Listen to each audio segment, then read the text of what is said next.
I see you in my voice chat there. Oh, Yeah. there you are. How you doing, man? I'm doing alright. Good. Hell yeah. Dude, it's because of your video on this kit that I felt like I had to buy it, bro. No cap. It's a really good kit. I can't wait to start. I've cracked open the box just to make sure nothing in there looks broken, but I've otherwise haven't really dug into it yet. So, just right off the bat, the bazooka in this thing is huge, dude.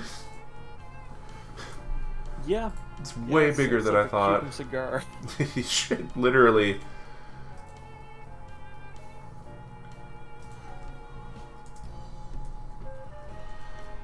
Huh. But also just like taking in the box art, I actually find it really fascinating how similar it is to the other 1/100 Zabungle kits, since I own 2 of them now. And I didn't realize it's technically number 11 in that series, while also being part of the Real Robot Revolution series.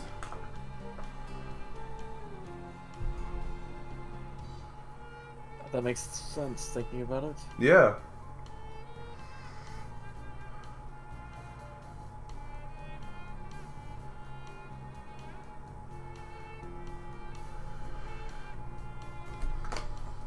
Yeah. There's not really much in it that is easily broken outside of the antennas, so. And I imagine the leg types being as tiny as they are, that's just kind of how they are, right? Yeah, the frames on those are kind of fragile. I got a couple stress marks on mine just putting them together, so. Yeah, man. They're like, I mean, if it's 1/100 scale and the in-universe one is 2.4 meters, it's got to be 2.4 centimeters. Jesus. I haven't seen those runners yet, so I haven't fully appreciated just how tiny those things are.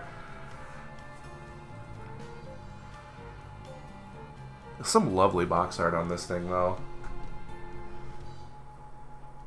I'll switch to the camera now for the live stream. Yeah, this is not all fitting in frame. Ain't no way. This box is way bigger than I thought it was going to be. But I really like the way it's illustrated here on this box. It seems like it has a little more detail than the actual kit itself does. Also kind of funny how it looks like it has like marking decals on it on the box art, yet it doesn't come with decals at all, right? Yeah. That said, there is actually a lot of molded detail on the actual parts. I mean, it better be, because that's kind of like the vibe that everything in Zabungle goes for, is that they look like real machinery, so you gotta have the rivets and the panels. Yeah, let's say there's a reason the Moderoid has so many rivets on it. Yep, that's a beautiful kit, too. Although, you just reminded me, I can quick grab this while I'm waiting for folks to join here. So I have a partially assembled Gallop type here, because I was just kind of seeing how I would go about like putting that together. Even these original 80s kits were lovingly detailed in the 1/100 scale. They got the rivets, they got the panels. A lot of that you have to, like, there's supposed to be like a floodlight and then a machine gun on his chest. You got to glue that on, but you know, for something that's over 40 years old now, it seems awfully modern just in how like intricately everything there is detailed. Just makes the fact that the pilot figure included with this thing just looks kind of like a blob even more funny. Yeah. They hadn't gotten there yet. Because, I mean, if we compare, say, this is the pilot figure from my, what's that called? The Rick Diaz. So, this is my Quattro figure from the Rick Diaz here. Like, you can sort of see the detail on his jumpsuit there, but it's really like low res. And then I whip out something like the Char figure from my Zaku, and then Quattro from the Hyakushiki, and it's just like there's just a noticeable bump in quality there. It's almost like they've had 40 years to get it right.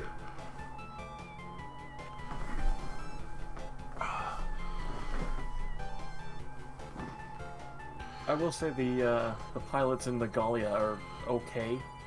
Sad that You they can don't tell have who a they're supposed standing to be on pilot, these. though. Yeah, it would have been nice, but I mean, considering you get 2 leg types, Yeah. and there's 3 different pilots aside from the leg types. Yep. Would have been cool. I know that the High Metal R figure for the Walker Gallia has this, where you can swap out one of the windows for a figure of Giron leaning out of it. Like, I kind of wish that one had, like, this one had that too.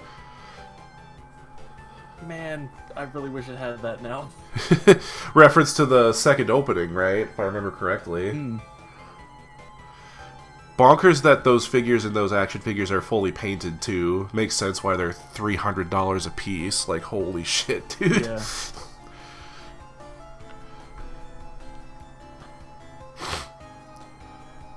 I swear the Soul of Chogokin versions of the Zabungle and Walker Gallia are cheaper than that.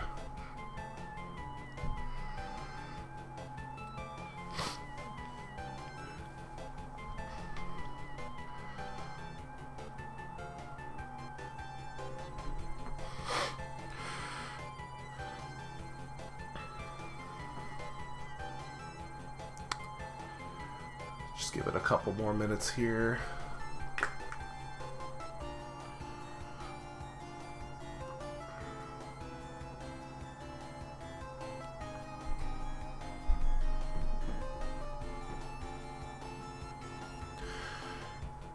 Trying to remember if my box has the Bandai Namco logo on it. Probably doesn't, because this is like a reprint that I think they did this year or last year, I would assume. Yeah. Which is I funny got 'cause- the one they did for the 40th. So I kind of assumed this was the same print, but maybe it's not. Yeah, because it's got the blue Bandai logo on the bottom corner there. It's funny because I got this and I got the R3 Elgine Mark II, like, because P Bandai had them both up, and I was able to get both of them right before they went out of stock. That one also has the Bandai Namco logo. It has the blue Bandai logo, but it still has movable frame misspelled on the box. It's so funny. It says morvable flame. So they'll go through the effort of adding modern logos to their branding, but they won't spell check the boxes. Actually hilarious. Might build that one after this one, I'm not sure. Because I've heard the Elgime Mark II kit is a little more tricky to put together. Yeah, they really went all in on the frame for that. I'm having a stroke just trying to say it. Morvable flam. Yeah. That one actually has standing figures though, for Daba and what's her face. I just watched that show. How did I forget her name?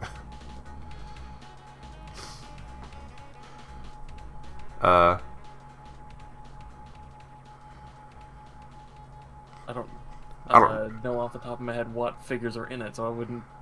It's Daba for sure. It's Am or Lechi. Lechi?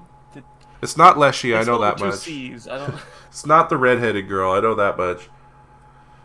Probably then. Yeah. I'll just look it up. Give me a second. They're like really exquisitely detailed from the photo I saw of it on Dalong though, so might actually be worth painting since there's detail there to paint, you know.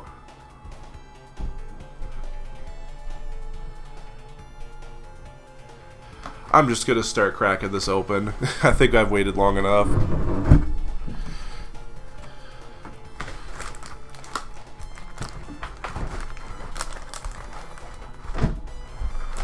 Okay. Hopefully I have enough room to actually be able to do this, because this is a huge box.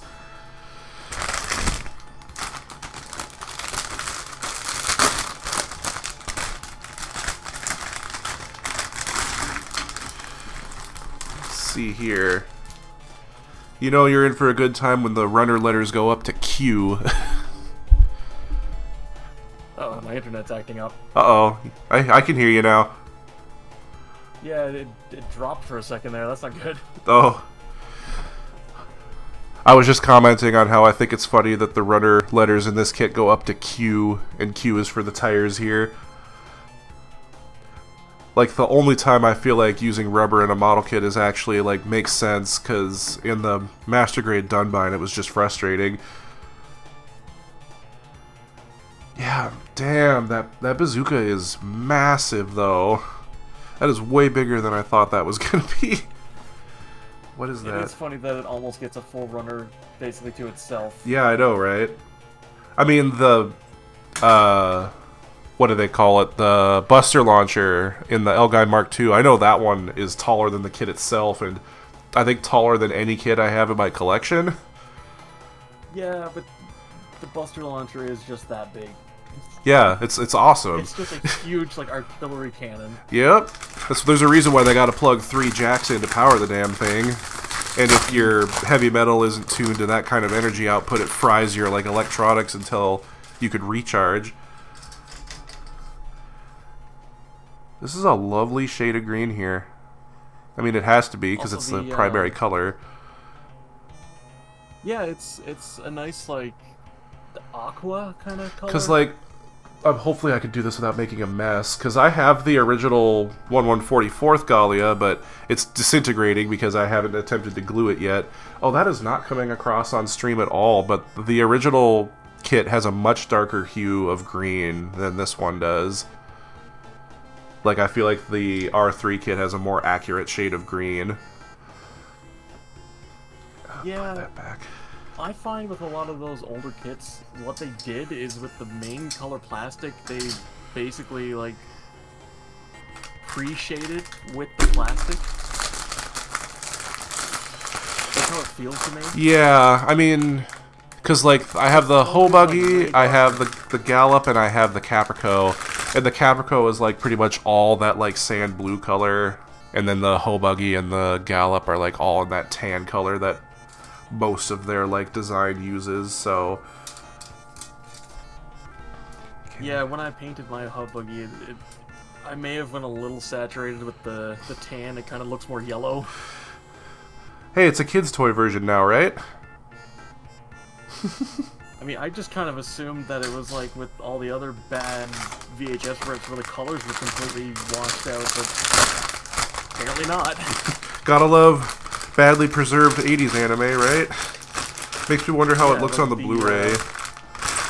The L-Guy Blu-rays where I realized that the neck hoses were actually brown and not gray. Hell yeah. Oh, there's the piston engine for the back of the head, and then what I'm assuming are the engines in the legs, because I mean it would make sense for there to be combustion engines in those legs since they each have a wheel. Oh, the grip for the bazooka even has a texture to it. Yeah. That's wicked rad. Oh, and the magazine for the bazooka has texture to it? Man, somebody really loved the Walker Gallia when they were making this. I mean, I own the new Lasner from the R3 line, and it's, like, pretty much just the same as this. Yeah, clearly... They have a lot of love in them. All of them must have. Makes me wonder how that R3 Billbine's gonna end up being. Might have to get that. Chunky. I'm assuming it's gonna be chunky like the Lasner is, but it's definitely gonna be like interesting in how it's built. Yeah, and then I imagine it's supposed to pair with the Master Grade Dunbine since they're both in the same scale. Yeah. Still haven't watched that show. I really should. I'm meaning to finish it, so. I started watching Vifom and then completely forgot to keep up with it and then just stopped. I need to watch more of that too because I was really liking how that show started. Yeah, it keeps that quality the whole time, so. Oh, damn. That is quite the polycap runner. I forgot this kit uses polycaps. Yeah. With that weird little thin one that... I think you said in your video that little thin polycap doesn't even get used in this kit, right? I mean, it's been, what, a year or two? I don't actually remember, but Yeah. I would assume so. Oh, here we go. The leg types get their own runner. Ain't that funny? Yeah, they're a little on the fragile side. I can see that. I'll crack them open just to take a closer look. I'm just going to set these aside for now, because, oh man, that machine gun is giving me anxiety just looking at how tiny that is. Dude. I like that they at least had the decency to leave a cutout for the window on the front, though. So that it looks like... The funny thing is, that's actually probably the weakest point of the entire, like, leg type. Yep. I can see the arms causing problems, too.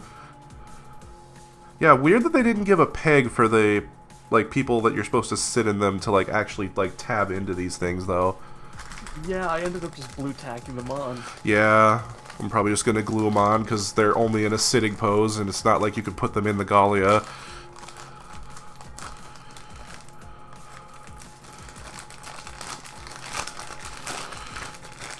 You might be able to.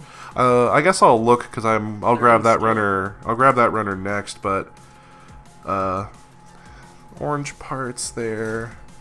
Speaking of the pilot figures, though, I am going to warn you, it's not going to be very easy to take this thing apart if you want to paint them later. Yeah, good to know. Was kind of afraid you'd say that. Yeah, the head you might be able to get apart, but like the hip piece really like mounts itself on. Yeah. You're gonna have to separate it. Might go the route of cutting the tabs before I assemble it and then gluing it down later. Whoop! Don't want to drop that. I love that this thing uses rubber parts for the feet, though, because you know something this large is going to need that. It genuinely helps. Yeah, because I mean, like, all of the G Gundam Master Grades did that, and they're not as heavy as this, but it lets you do, like, good one-legged poses where they're, like, kicking and stuff, because it keeps them from sliding. And I think that also helps with the longevity of it being able to stand. Chill's legs are weirdly long in this sculpt. I don't know why I find that funny. Like, her legs are way too long. I mean, I guess it's so... Until she's sitting down. Yeah. Who let the toddler drive anyway? Jiron looking good with his headset on. Rag's got her hair there. And then Maria and I can't remember the other girl's name are facing the other way on this runner for some reason, but... To be fair, neither can I. It's the chick who cut her hair. That's the only thing I remember about her character. Was that she, like, cut her hair and it was, like, super dramatic. At least this Jiron actually has his goggles, unlike the one in the hull buggy. Yeah, I don't know. You have so much sculpting real estate to do that and you choose not to? That doesn't make a whole lot of sense. Oh, these are the missiles for the boomerang idiom. That's right. I was wondering what those were. Yeah, they made them all individual parts. Just because they can, I guess. Yeah, and also, weirdly, they made them separate parts, but they didn't, if I remember correctly, they didn't actually separate out the, like, thruster on the back of them that's supposed to be gunmetal. Yeah. So you have to paint all of them, too, if you want it to be fully accurate. But then you put them into this fucking thing, which is, first of all, huge. Yeah, but you can see them just poking out the back on the bottom. Yeah, I'm not sure if I'm going to bother. Maybe just for shits and giggles. It doesn't matter. Dude, that gun is huge. What? Makes me wonder what a 1/100, shit, what was that one called? The not Zabungle, like the evil Zabungle that flies. What was that called? The Brockery. Because it uses the same machine gun. Maybe if the R3 Billbind does well, they'll start making more Zabungle kits. I just cannot get over how huge the boomerang is, and how it's got the entire quarters of the runner to itself, and it's got a texture on it. Yeah, they really went all out with the sculpting and the engineering on this thing. Yeah, and then they also, if I remember correctly, they sold a resin kit for this that gives it a couple of extra accessories. Because I remember seeing that somewhere. Because the High Metal R figure of this includes a rocket launcher that mounts onto the back, And then I think the resin kit they sold for this gives you that like rocket launcher set as well as a couple of pre-posed hands. Sounds familiar. I Yeah. think I've seen it. It's weird because I want to know what the story behind that is, because I don't think they ever used that in the show. Maybe it's a toy thing. The old kid's toy of the Gallia that had the bazooka mounted to its shoulder for some reason.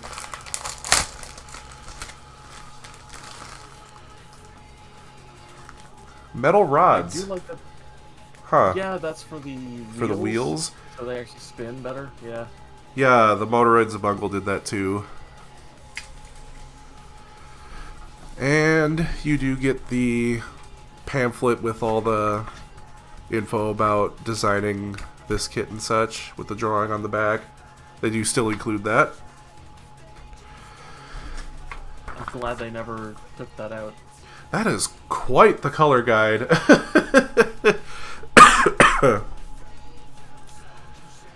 Yeah. Each of the pilot figures and the leg types and the Gallia.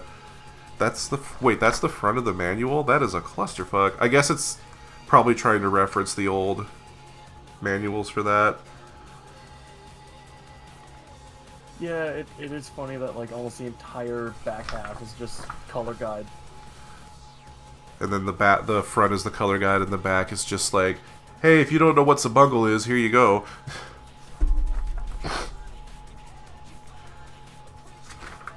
Yep, and then the inside just kind of feels like standard master grade stuff. Does it have a middle page? It doesn't. Interesting. Yeah, it doesn't have a color middle page, because I know the Elgine Mark II had a color middle page talking about the kit itself and then a little bit about like the history of the model kit line based on that show. Anyways, I gotta sort this alphabetically now. Also trying to make sure I know which of these runners are ABS. I'm trying to remember what ones even are. J is, so at least this is a newer kit where the like runners have the cutout for the letter in them, so they're easier to read. Okay, runner A, I, J, H, H, C, G, H, H, I, J, K, L, M, N. I'm checking to see which of these say ABS. I think it's literally just the J runner that's ABS. Yeah, I think that's... I'm going to keep looking. I think that's the only one that's ABS. Interesting. Just a couple of the inner frame parts are ABS in this kit, it looks like. Okay, yeah, now I remember now. They did that for like structural stability. Yeah, because like the entire inner frame of like say the Master Grade Dunbine is ABS, which is interesting because the black stripes on the legs, those are ABS. So I want to top coat it in either a matte or maybe a semi-gloss to help bring out the curvy like design there. But I'm afraid that my top coats would like make that shit crack, you know. I've been meaning to experiment if the water-based top coats that I have from my Gundam markers would do that without cracking it, since they're not as harsh. I mean, a water-based acrylic is basically just like a vinyl layer on top. It shouldn't crack it. Yeah. I've never had any problems with any of my acrylic paints cracking anything. That's good. Because I did also see a video... Shit, I can't remember who made it, but this guy was talking about what causes ABS to crack, and more often than not, it's because you have the parts assembled when you paint them, because there's stress being put on them, which causes them to crack faster. So painting ABS parts before you assemble them can sort of help avoid that. Just means you got to be extra careful when planning.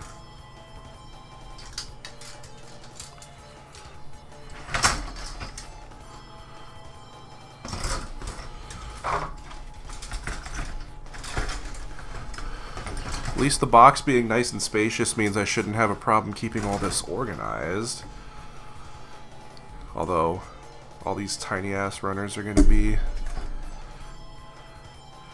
a bitch to keep track of. I'll leave the tires and the shoe soles separate. Polycaps separate. Okay, gotta get the knife, and gonna take out the razor just in case. And I think Pinku's Wi-Fi died again, so I'm riding solo until he comes back. Oh wait, A, B, C, D, E, F, G, and then L, A, B, C, H, G, K. Okay, you go back there. Just barely have enough room to do this, so this should be interesting. Might need to replace the blade in that, because I think that might be getting a little dull. Okay, gonna move you aside. Set this somewhere else.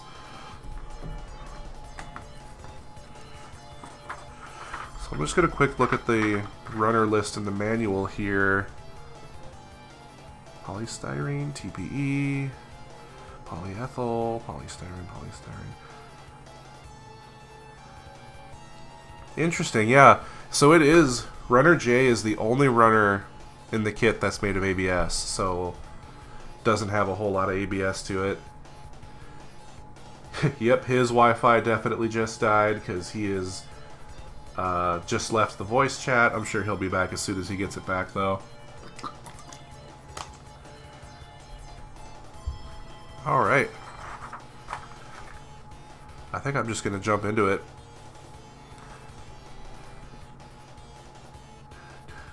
Okay. Let's see here.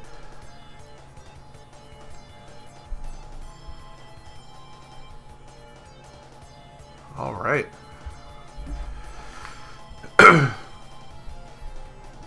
Admittedly, to everybody watching, both live now, first of all, thank you for being here, and to anybody watching the VOD after I finish streaming this, I'm actually a little bit anxious to start building this right now because I've wanted this kit here for well over a year now, and I pre-ordered it around October, November last year, and it finally got to me about a week ago here, so I'm gonna be doing my absolute best to be super gentle and careful with this because I would absolutely hate to ruin anything on this kit.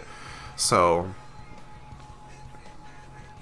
there's no point in waiting anymore, though. I think I really should just get right into it.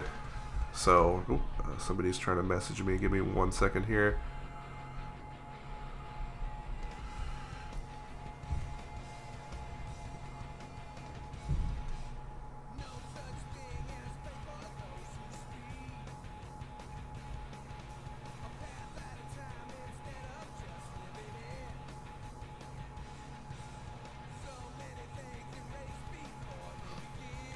Okay, now I'll get started.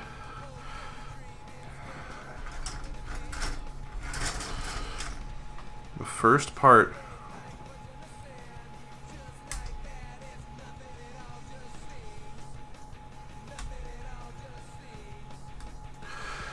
I apologize in advance. I think filming this or like having this on camera on stream is going to be a little difficult simply because there is a lot of plastic to work with here and this box is huge. So I will be trying my best to keep everything in frame so y'all can see it, but I think with the size of some of these parts that might be difficult. Oh, that's undergated. Well, hell yeah.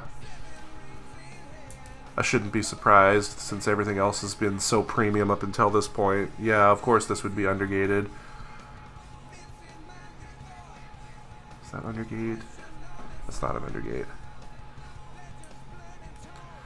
And even though it is undergated, like this plastic is not nubbing that bad at all, so just gonna quickly pare that down there.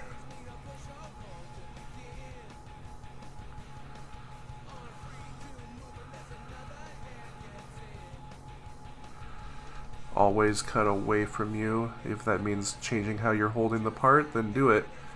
You should be safe and not sorry. Because Lord knows I've cut myself a few times trying to build kits. Okay, that's it for this part. Now I need G.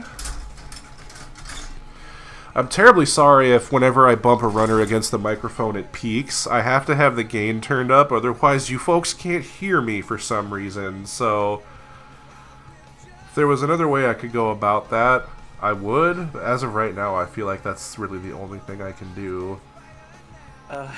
There you are. Your Wi-Fi died again?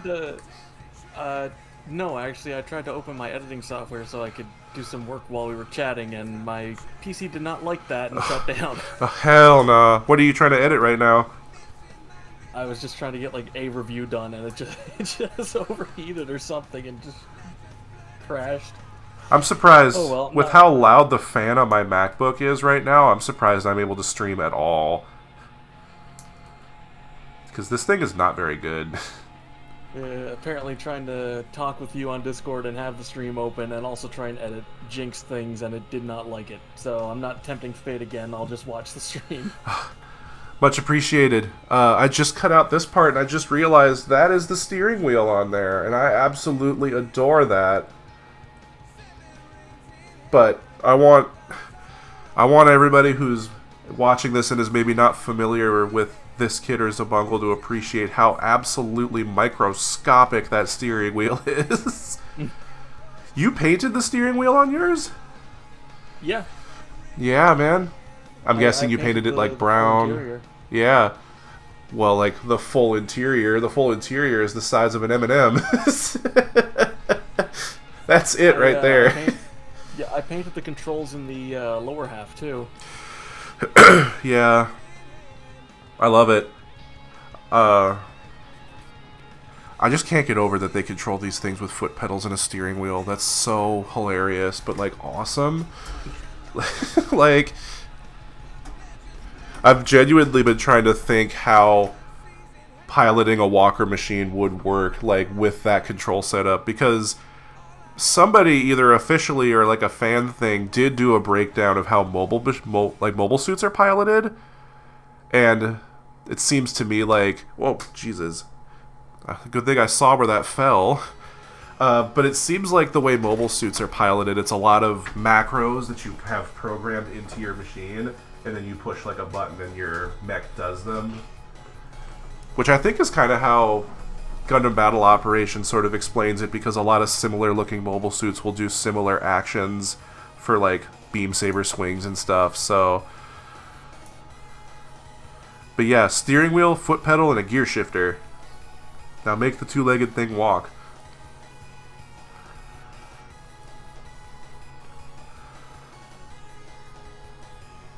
Or if you're piloting the Trad 11 or the Gallop, I think you just got two levers like a lawnmower. Ooh. That's a sturdy neck joint this thing's got, which I mean makes sense. It's got to support the whole turbine in the back of it there. Okay, I think this is going to be one. For some reason, when I first started on mine, I was like, huh, why isn't this a ball joint? I mean, its head doesn't look up or down in the show, so... Yeah, show accurate. I think Jobby made that joke when looking at a Starscream figure, and it's like he had no waist crunch, and he said, I guess you could argue he never had a waist crunch in the show, but he also never did this. Shows footage of it flipping the middle finger, because it had that articulation.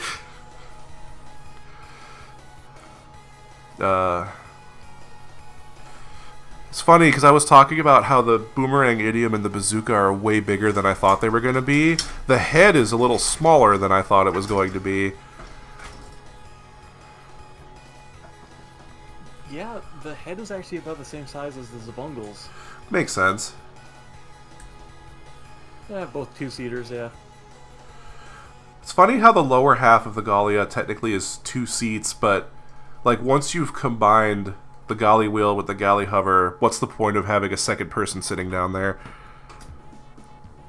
There are 2 machine guns. Yeah. You have a gunner position when it's in Gallia wheel mode, and I guess you have a separate gunner when you're in Walker machine mode. I can see that, actually, yeah. Those guns still work. Yeah, they do. So you just have, like, stomach guns. If I showed a friend of mine this kit before I started this stream, and they're like, it's got dick guns. No, it has a dick wheel. That's a dick wheel, yeah.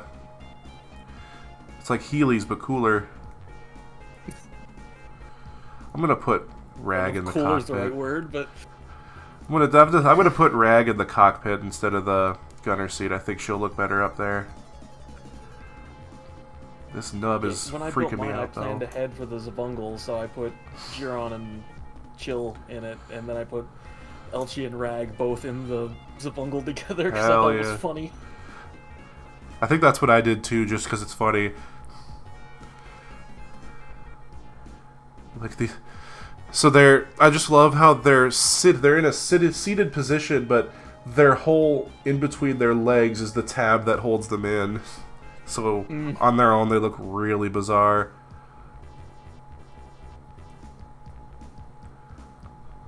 They're not. I should probably warn you, the little antenna sticking out of the forehead. Yeah. Be careful with that. That's a very easily broken part. I can imagine. This is not for the faint of heart. One of the very few antennas I've ever broken. I almost snipped off Rag's hairpiece because I thought it was a nub. Oh. Without that, she's no longer Rag. Go bald. She's no longer Rag without that. She's just tablecloth. They do not want to stay in there. They're like very loosely in there. I'm sure once I encase them in cockpit, they'll stay in there more securely. Speaking of, A runner. A 11 and 12.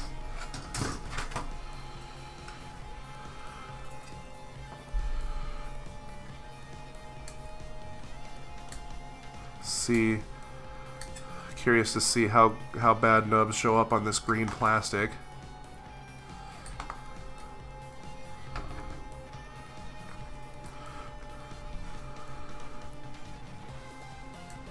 Well, not too bad. This is undergated too, though, so that helps.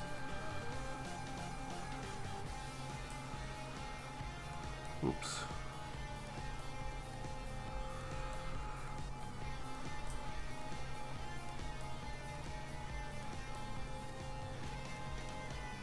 Okay. Some of these undergates are in really awkward spots.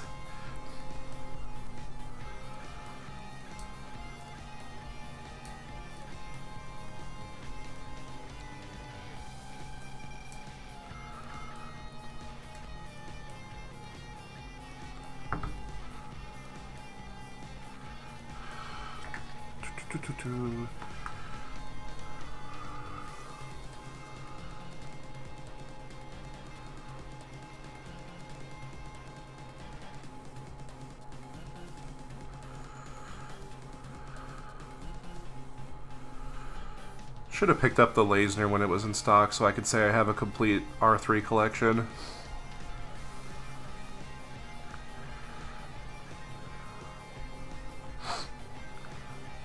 Even though I have no real personal attachment to that show or that mech design. Just would have been funny. You should watch Lasner, it's good. I need to watch all of Sunrise's shit. Right now I'm trying to watch Double Zeta Gundam, and I'm really enjoying that.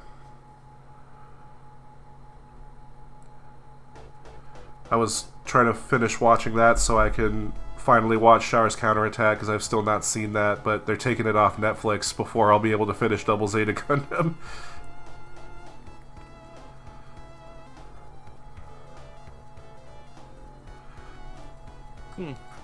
Yeah, I'm sure there'll be other ways I could watch that. I just noticed the insides of the pieces for the head here have detail molded into them. Not a lot, Yeah, but... I ended up painting that. I mean, yeah, that's there. You might as well. I basically painted the entire head gray. Yeah, I mean, that's... From the seats. Aside from the seats, it is just gray, so... Yeah. Oh, shit, there goes Giron. Homeboy decided to bail. Come on, get back in there, dude.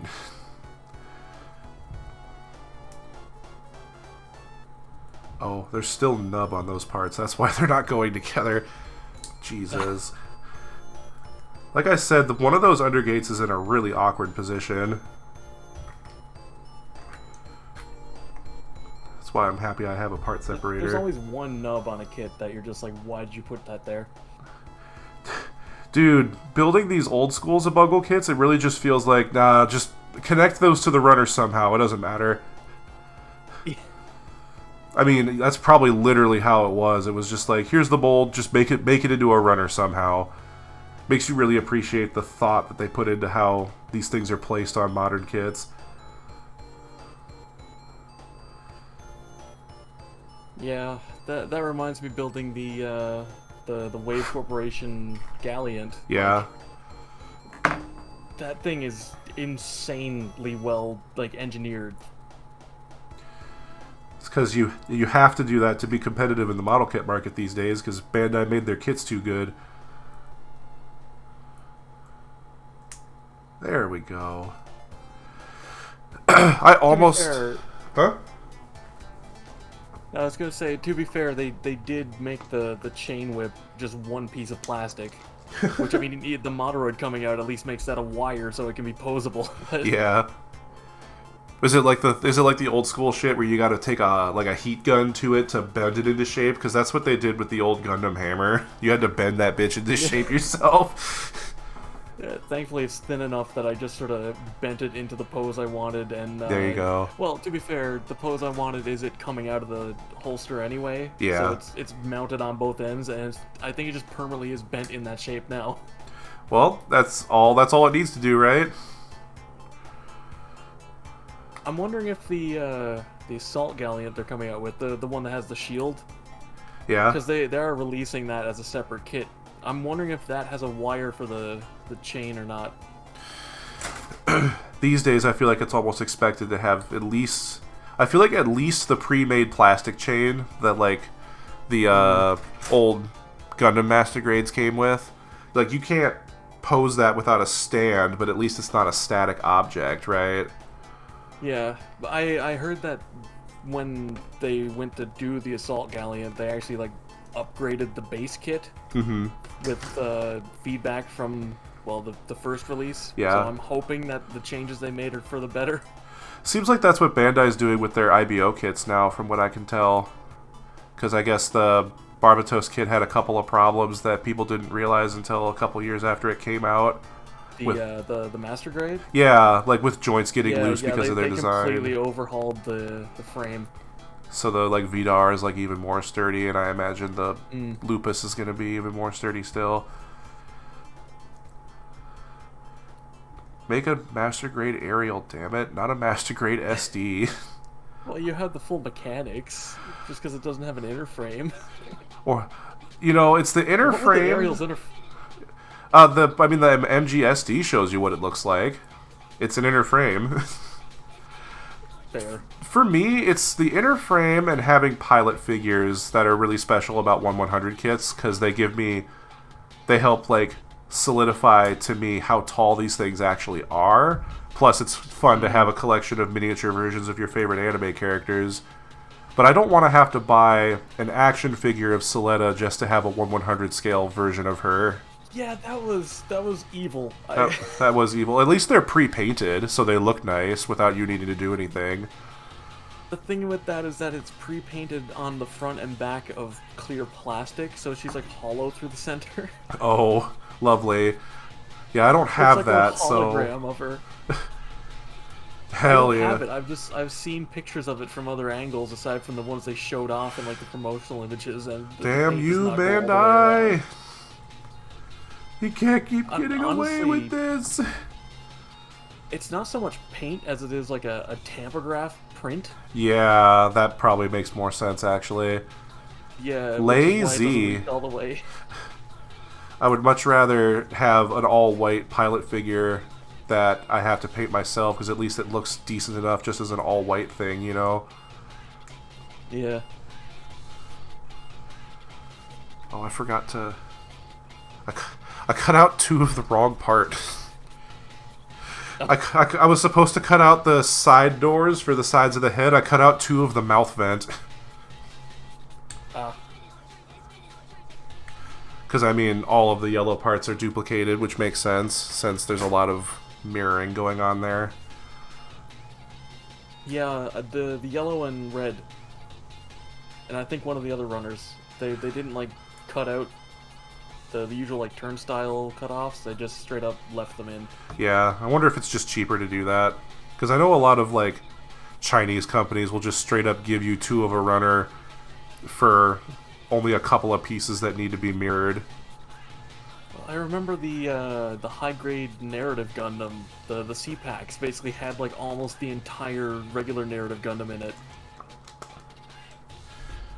Yeah, that makes sense. God, it's like how some of those build kits or the Gundam Breaker kits, some of them just almost give you an entire second kit in their box just because of how they Yeah. give you all that runner just to use like 2 parts. It is nice, though, that it's easier to make customs.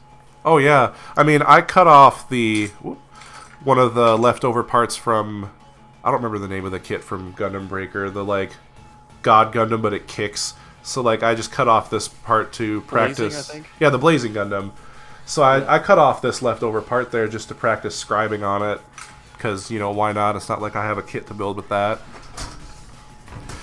Yeah, and when I got the Gym Sniper 2 K9 from one of the build fighters, They're all the same instead thing. of using like the backpack and the ammo holder skirts and stuff, I just made it into like a more UC one with the normal skirts. There you go.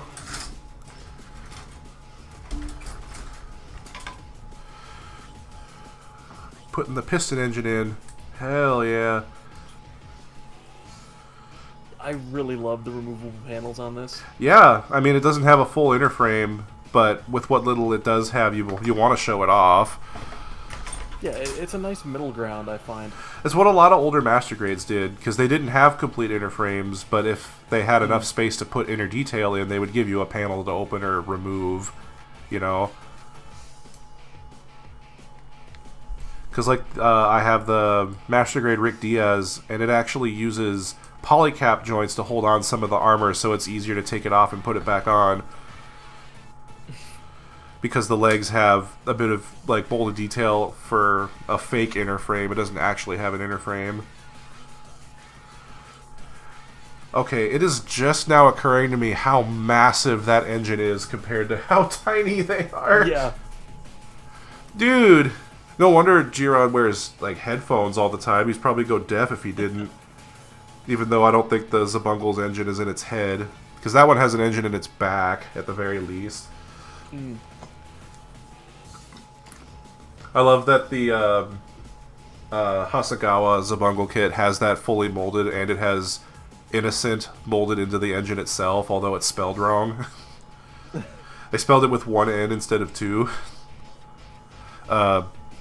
It's cool that it's there, though. And you could appreciate just that it has a combustion engine there. Because on the Motoroid kit, you really can't see that engine unless you transform it into the car mode. Because it's kind of covered up by the cockpit of the lower half.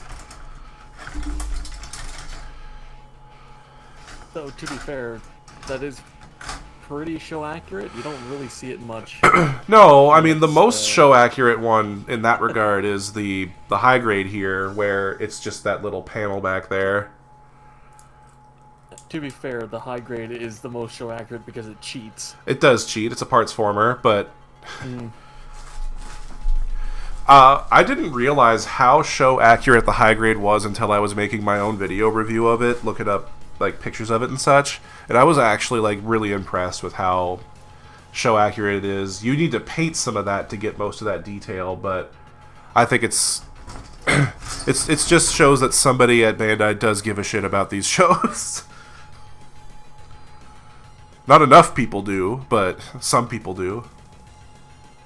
Yeah, I mean, if they hadn't announced the Moderoid like right when they reprinted the R3, I probably would have just got the high grade instead and hoped for a high grade Gallia. But I think we're gonna get one.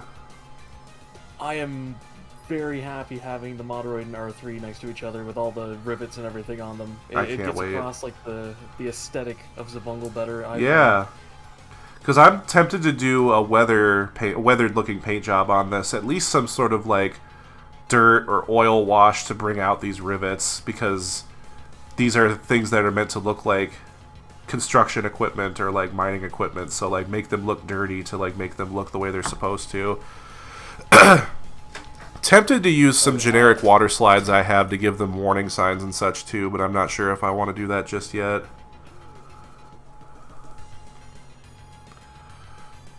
Well, I mean, there probably wouldn't be that many on these. The box art only shows 3, so... Yeah, they don't really care about safety, huh? It's like what Kakarot always says, don't put your face in a thruster, or something like that. It's just funny to me because all of the old Master Grades used literally the same text copy and pasted for all of their warning decals. It was just like some really Englishy generic warning label that they just put on all of them. Yeah. Until like the 2.0 started coming out and then they made them a little more unique, but oh, the window goes in first and then the top part.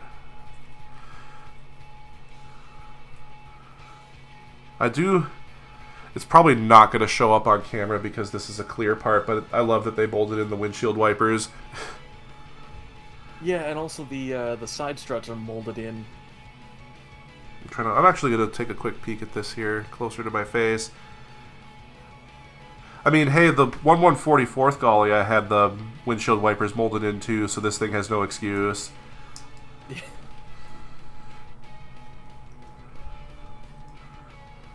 It's funny how the 1144th scale Zabungle had extra panel lining details added to it so that it wasn't like the same as it appeared in the show, and then the rest of the 1144th kits were just like show accurate, you know?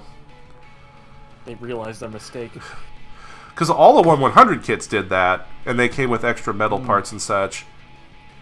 So I guess they wanted to make the Zabungle feel special. He's finally starting to come together. By the way, I love that the roof hatch can be flipped up. Oh yeah, it's the opening cockpit. In the world, it is great. This thing is a master grade in everything but name, though. Honestly, it was a point that I brought up when I did my videos on the master grade Dunbine. It's that they were doing master grades of non-Gundam things in the early thousands there. They made all those Pat Labor kits, they made the Dunbine, and then they stopped. And then they sort of started doing it again with the Real Robot line, but they weren't master grades. Like, I'm just wondering why they're, like, technically not master grades, you know? Because these things... I can only assume it had to do with sales, unfortunately. Yeah. They were hoping rebranding it would generate interest in it. Who knows? I just find that so fascinating because these things are basically master grades. Because they got the pilot figures, they have some level of inner frame. Does the Lasner have an inner frame? Kind of. So it's sort of like this one where it only has stuff for the joints. Weirdly, not so much the joints as it is like the actual frame, but without the joints. Oh, that's odd. Because, I mean, we were already talking about how the L-Guy Mark II has a complete inner frame, but it has to, yeah, because... the Laser's kind of the opposite of that, but... I mean, the thing with the Lasner is they leaned into having all the panels open for the the off-gassing from the VMAX. Okay. And also they did the head cockpit because it's in a much larger scale. Yeah, you kind of have to do that. So they focused more on having like all the panels open up and having all the detail in the head. Yeah. Okay, so they put their inner frame budget in the places where it really only matters. Yeah, weirdly the it's hard to even describe this, but the thigh is like an old high grade. So it's just the only armor. Yeah, it's 2 slabs with polycaps in between. Yeah, it's the only place on the entire kit like it, and it's really funny. Boss, we ran out of money. Because like the lower leg is a ton of parts for all the opening panels and everything, and then the upper leg is like 3 pieces. Hey, that's all it needs to be, technically. If you think about it like that. It doesn't need to be like super crazy fancy. They just do it because they care. Yeah, I mean, don't get me wrong. I absolutely love the R3 Lasner. It's a good kit. It's super chunky, mm-hmm. and like the articulation on it's fine. It's one of those things you get it because you're a fan of the show, and then everything about what makes it great is because it's like a love letter to the show. That's a pretty good way to describe it. I think if you were just getting it to build as like a cool robot, you'd be a little underwhelmed by like the engineering of it. Mm-hmm. But as a fan, like knowing what they put into it, I'm you could say the same thing for this one, though. Like, really, that's kind of what the whole Real Robot Revolution line basically is. You get these because you're fans of the show. Yeah. I mean, that's why they pretty much did. I assume if the line had gone more than 3.5 kits, they probably would have done more like secondary robots. I mean, they're doing the build line now. Yeah, so, because it lines up. I guess that's kind of why they did the Gallia instead of the Zabungle when they were picking a kit from this show. But it also helps that this one never had a 1/100 kit. But I mean, they also did like Elgai Mark II. That originally had a 1/100 kit, though. That's why I find that interesting. Like I said, it's probably just they were trying to do like the ones that don't get as much stuff. Yeah, that would make sense. Although if they were really going for that, they could have made a Real Robot Revolution kit of the OG, since that also had a 1/100 kit that I feel like nobody ever talks about. I've seen barely anything about it online. It's quite the enigma. The only reason they did the regular Lasner is because the new Lasner only shows up in like the last episode. So. And also, it's like such a small change that they reused like 90% of it between the two. So yeah, there you go. Gotta love lazy redesigns.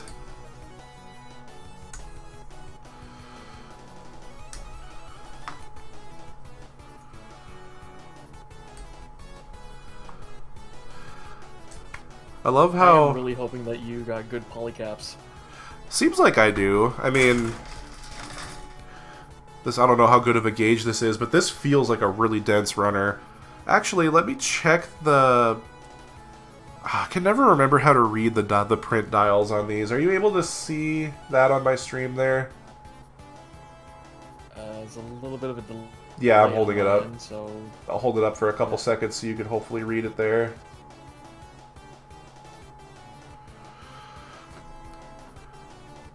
March of... I think it was printed March of this year, unless I'm reading that wrong. So... yeah, I think that's how those work. The 2 up arrows means to add 2 decades to the 00 before it, because this was originally an 08 kit. And then the 3 means March, and then it was pointing at the number 5, so... yeah, this must have been printed this year. So... that's the perks of getting it through P Bandai, right? Yeah. Fuck you, Bandai. I can't get P Bandai, I'm Canadian. Oh, yeah. The only reason I have the Vifon is because my American friend sent it to me. It also helps that they don't have that for pre-order. That's just listed as in stock on their website, so... yeah. 10 and 12? That was a great kit, by the way. I love that high grade. I was actually, like, shocked at how like lovingly that high grade was made. Yeah. Aside from like one nub, Yeah. it's basically perfect. I was also surprised how small the Vifom is. I didn't realize how much smaller it is than like most like mobile suits. It's probably because of how like thick it is. Yeah, it kind of gives that impression. I mean, it literally looks like a GM and a Zaku had a baby. I just can't unsee that. Oh, Okawara. I love that they got the actual like escape pod in the chest properly. That's actually so cool for a high grade. Like, reminds me how I think it was the original, like the original high grade Gundam had the core fighter in it. You could take it out and like fold it up and stuff. And then they never did that again until the real grade. If I remember correctly, the robot spirit Vifom pretty much has the exact engineering that the high grade has. That's just, I mean, if it ain't broke, don't fix it, right? Down to the plastic stickers for the numbers. I'm pretty sure they literally like just turned that into a model kit. How ironic.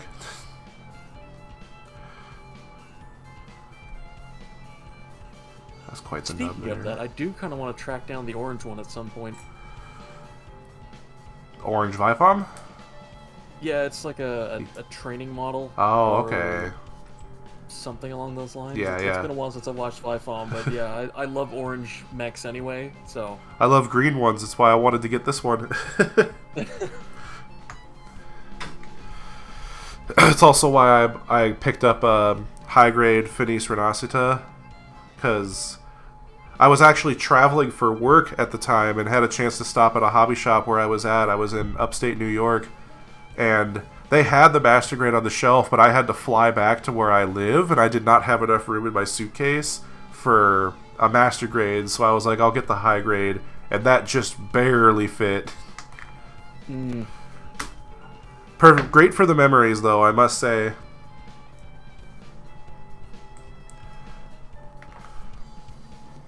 Okay. I do want to try and get the normal Fenris at some point. I like the way that one looks, with the weird asymmetrical wing design and the, like, fencer sword. If I remember correctly, it's like a damaged wing that the guy repaired. Because it has a broken V-fin, too. Yeah. I haven't seen that show, so I don't know. I love that aesthetic of like a repaired kit. Yeah. When I made a custom, I did basically the same thing. There you go. I have not watched Build Fighters, but I'll tell you what, I got a friend of mine to watch that show purely because the guy who voices the pilot of the Finis in that show is a voice actor she likes. Hey, if it works. She watched up until he showed up, and then as far as I know, she stopped.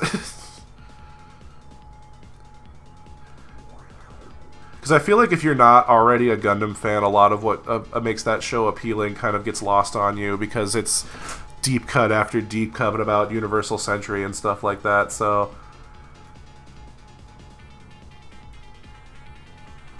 Just like what G-Quox is doing right now.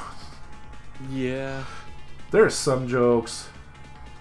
There's some characters that were getting introduced in G-Quox, and I was like, I'm sure this is a Universal Century character I cannot remember. Bardeal in my chat says, are you going to build the HG Red Gundam? I'd have to get one first. But yes, I will. I actually... I'll take a moment here just to say, I got the... what the hell do they call this? the goofy retro Gundam, the new one that's like an entry grade kit. I got I got two of these because I wanted to have one that I just built, no tools, just pop them out of the runners and put it together. Because, you know, I have an entry grade collection and I kind of like showing off how good these things look without any effort put into them. But I got a second one because I actually want to paint it in Char colors and make it a Char Gundam. Or a Casfall Gundam, depending on... That's actually a really good idea. Yeah, and I was tinkering with the idea of getting some sort of like scrap plastic parts to make the funnels for it, so it really is a G-Quox Red Gundam. Because I just think that would be a really funny like aesthetic with this goofy ass thing with these big balls hovering around it. I mean, ping pong balls would probably make it decent. Yeah, the only problem is that because they're the funnels from the Elmeth, and they have those like pits through them, so I'm not sure if a ping pong ball would be a good idea for that. That just I paint did, them on. I guess. Because I was thinking it would be funny if I matched this to the aesthetic of the way the retro kits looked, because there was a Elmeth kit originally in the 80s, but it was a different scale. It actually had the full detail on those fin funnels, or whatever you call them. And I was like, damn, that's actually kind of cool.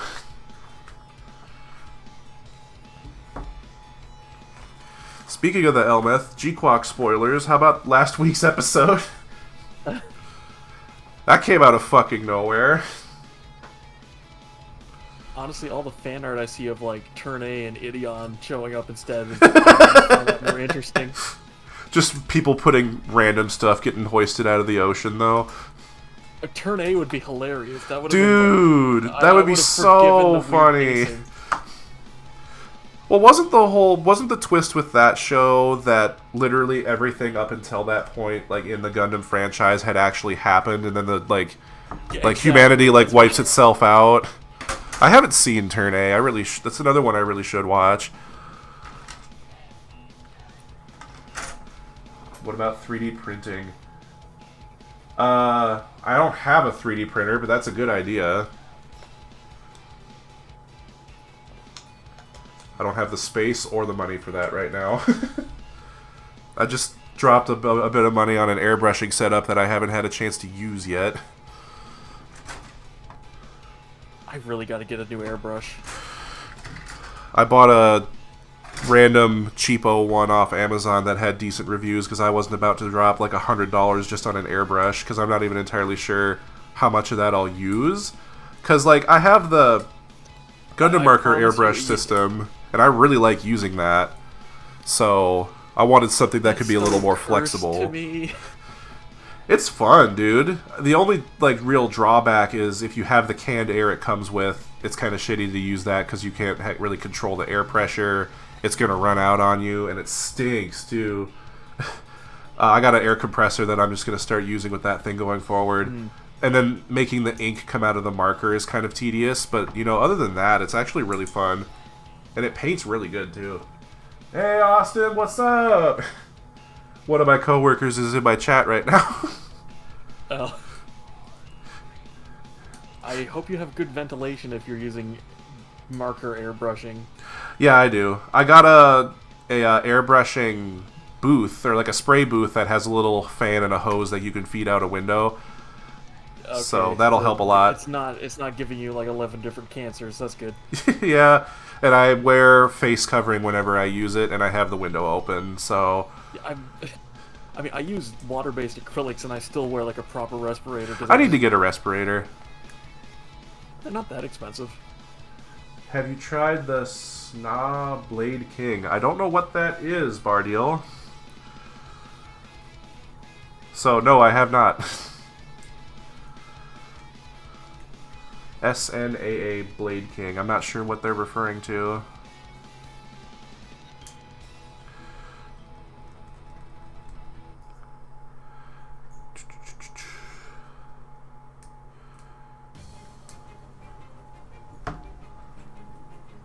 Gotta build the rack for the bazooka for the backpack. It has a hinge in it. Yeah, it's I guess to make room for the bazooka. What were you gonna say about airbrushing? It's not something you use with every build, but when you need an airbrush, there's no substitute. What? I mean, I guess spray paint, but when you need like a very specific color over a large area, the only thing that you really use, unless you want to spend like hours hand painting, you gotta airbrush. Yeah. Because like that project I had in mind of turning the Retro Gundam into the Char Gundam, that was like my my plan was to use that to practice airbrushing, since all of that white's going to have to turn salmon. So that is not a hand brushing job. And I picked up all of the aqueous Mr. Hobby, like a bunch of Mr. Hobby aqueous colors to use with my airbrush. I need to get some solvent for them. I don't have any good solvent. I think you can just use water, but I'm afraid that that's gonna like make it not look as good. So I'm gonna try and get a couple bottles of solvent before I start painting. I got a nub stuck in between these parts and I can't get them to come apart. Okay, there we go. Pesky undergating. You gotta do it perfectly or you fuck it up. Hopefully that's not gonna be super visible in the completed kit, because that's not pretty. And then do I get all of that in here? It's a third-party 1/100 kit that's more the new Gundam size of things. Okay. I want to get more into third-party stuff, actually, because I saw that Speedball Haro put in my Discord server about that, what was it, the Fat Cat, like, upscaled RG 2.0. I actually kind of want to get that. I have the Real Grade 2.0, I still haven't built it, but like that one is just the same kit but made bigger, and it gives you all of the P Bandai accessories, and it gives you 2 core fighters, and you don't need to put the core fighter in the chest for it to be complete. It's like everything Bandai should have done. I mean, it looks like a master grade just aesthetically, so it makes sense. Yeah, if it's not super crazy expensive to ship that to me, since, you know, silly American with my silly tariffs, I'm going to be careful about importing things. I might have to pick that up, though, because there was also a company that did a 1/72nd scale upsized version of the origin version of Charzaku, and I kind of want to get that one, too. It doesn't come with the machine gun or the... I think it comes with the bazooka and the like anti-ship rifle, and that's it. It doesn't come with the machine gun. But it's just a large high grade, basically. It feels weird for a Zaku not to come with his machine gun. I mean, I guess... Yeah. I don't know why they didn't include it. Because they actually included a piece unique to this like bootleg kit to cover up the spot where the like ammo belt would have fed into, to make it look more like extra thrusters since it's Charzaku, but they didn't give you a bazooka, or they didn't give you a machine gun. Also, 1/72nd scale is a interesting choice, because I guess it's just double the size of the high-grade kit, so... Just take the CAD files and put ×2 next to them. They could have made it like 172 at that point. That's actually a scale people use. It is 172. Did I say something else? You said 77. Oh, I meant 72. Yeah, no, that's an actual scale. Yeah. Those actually do come in that. I guess that makes sense, because that's the scale that the Hasegawa Subungle is in. And the Wave Galleon stuff is 172. And the high-grade Dunbine kits, 172 scale. Yeah. That'd be cool, actually. If they ever do a reprint of the high-grade Dunbine, first of all, I'd want to get that just because that kit looks really cool. But if I could get my hands on that and the Hasegawa Zabungle, that would be an interesting side-by-side since they're in the same scale. Just appreciate how small Aura Battlers are. I have also been meaning to try and get some military kits just to do like my own personal size comparisons with things, but it's just like mecha kits are really in a scale of their own. You don't really see a whole lot of real life stuff in 1/100 or 1/144th scale, which makes sense because, you know, we don't make things that huge.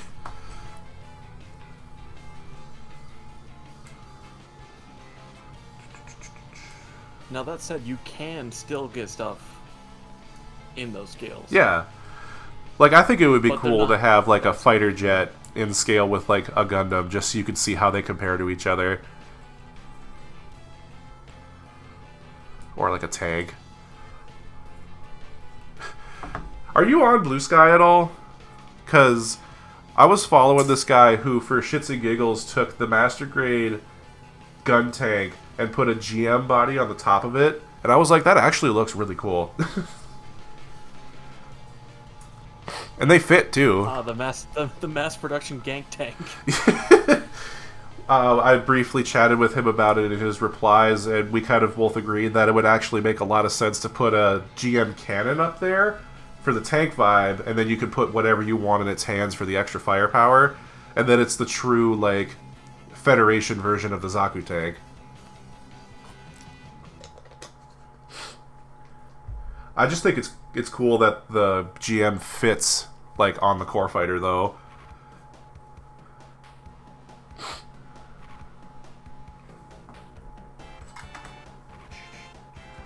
Dude, after I cut the fan out of this runner, it's literally just the bazooka left on it. Yeah. I mean, it makes sense. This is mostly large pieces. I still can't get over how huge the bazooka is on this kit. It's funny with how few parts it is, how good it ends up looking. Because I remember, like, I was watching your review about it, and the only thing you painted on it was the black on the inside, right? Yeah. Yeah, that looks really good for how simple it is. I mean, it's a cigar with a handle on it. How could you fuck that up? And the thing is, I only painted, like, the inner rim, because the actual, like, tube, I guess, is part of the darker plastic anyway, so... I mean, yeah, so you painted the inside of this yellow piece. Yeah, that makes sense, to give it more depth. I'm probably going to do the same thing, just because it looked good when you did it, so why not? Oh, I need runner F. Runner F. That's E. Where did F go? Is this F?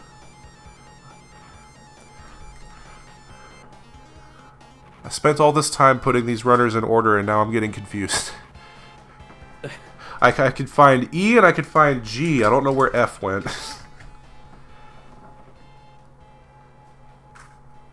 That's L. It's not one of the rubber ones. This is J. I don't need that one yet. Dude. A lot of runners. I'm a dumbass. I was looking at this thinking that it was referring to this ring here. This is the part it was referring to that I can't find. I can't find the F runner because I set it aside. I need A and M.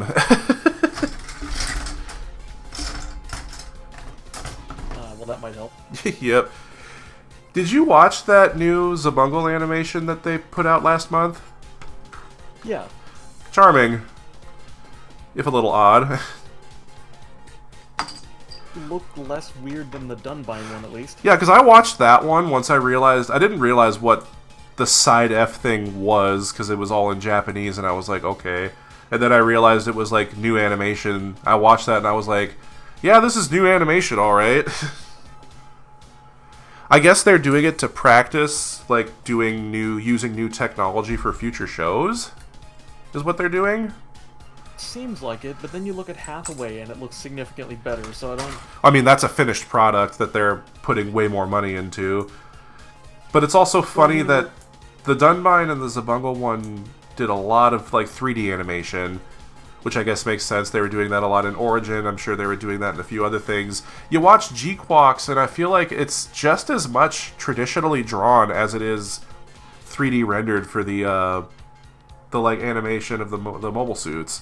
So I think what the difference is like Hathaway and G-Quix are like heavily cell shaded, so it kind of hides the. Oh, you're right.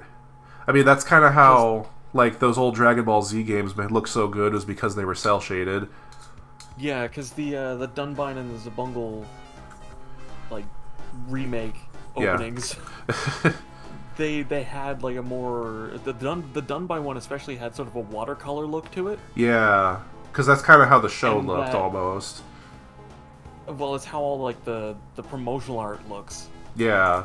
Consistently, it's always had that sort of watercolor look, and so they kind of tried to do that with the animation, and it doesn't hide the 3D as well. No, so that's probably part of the reason why it looks so weird. Hey, it's an experiment. And the Zabungle... sorry. No, you go ahead. I forgot what I was going to say anyway. And the Zabungle one kind of leans into sort of the grittiness. To great effect, too, yeah. Like, I love how they weathered them. Better. It does. It's great seeing all those characters in HD, though. And that big battle between the two Iron Gears was really fun. Yeah. They did a really good job with the splash and stretch to copy the 2D animation. Like, I was genuinely impressed how well they emoted. If you don't do that, it's not Zabungle at that point, because that was, like, really what that show was about. By the way, I built a fidget spinner. I was taking an extra long time to put that in there correctly, because I think you said in your video you put that shit in there upside down and it was a bitch to get it back out. Yeah. And I can see why. That's not the easiest thing to pull apart. It looks great, though. I love that it can spin, though. Makes me happy.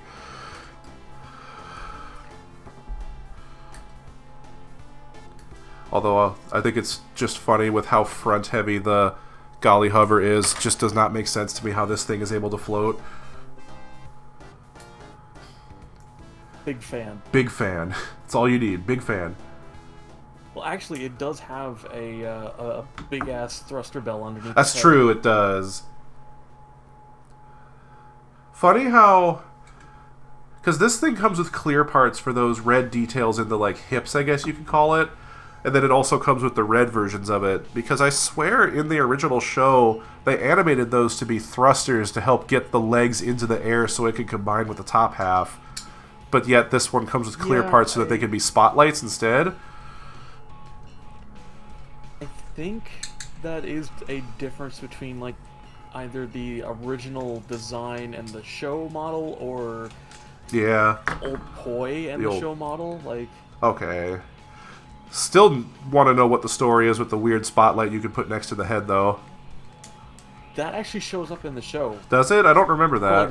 Like one scene. Yeah. I specifically, like, tried to find it, and it does actually show up. Man, these designers are as autistic as we are. They really do care. They clearly cared, because it's a part that you can't use as an action base.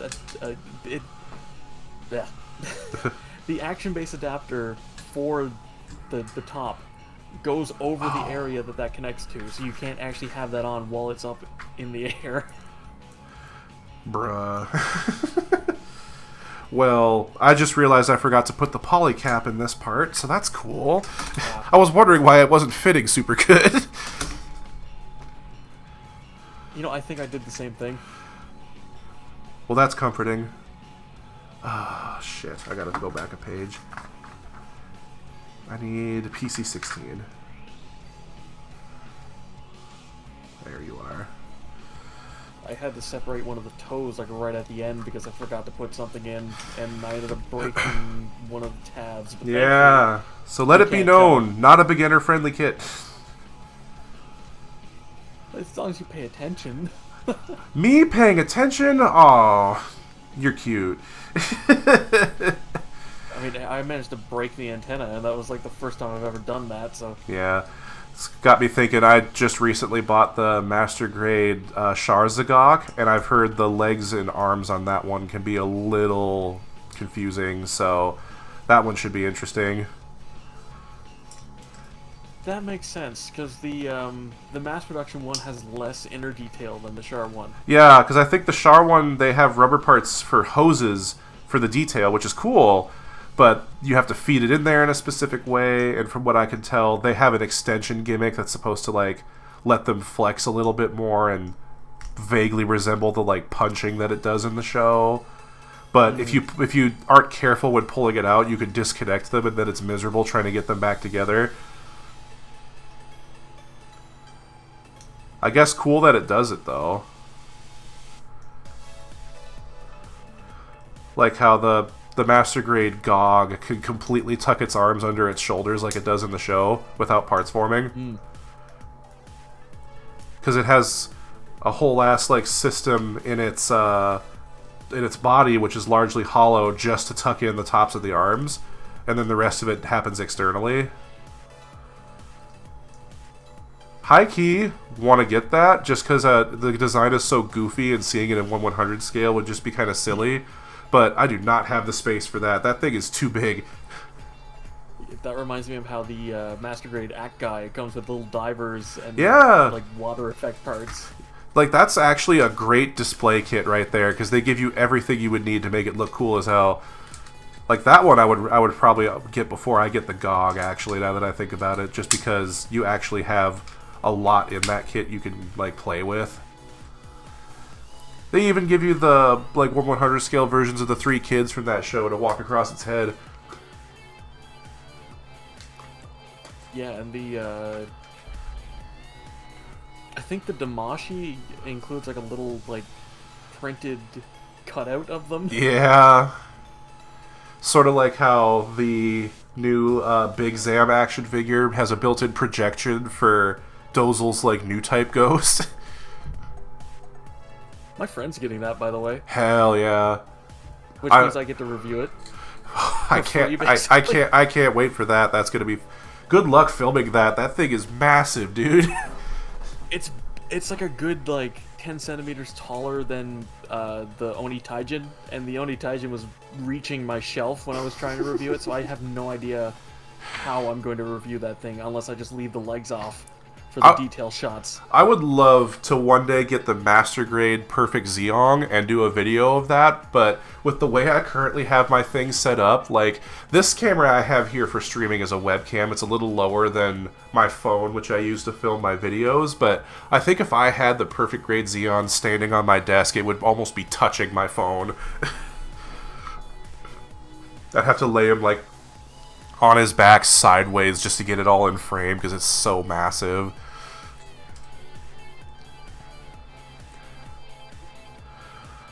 Also, the head is largely done, although I'm noticing it's not having you put the antennas on yet.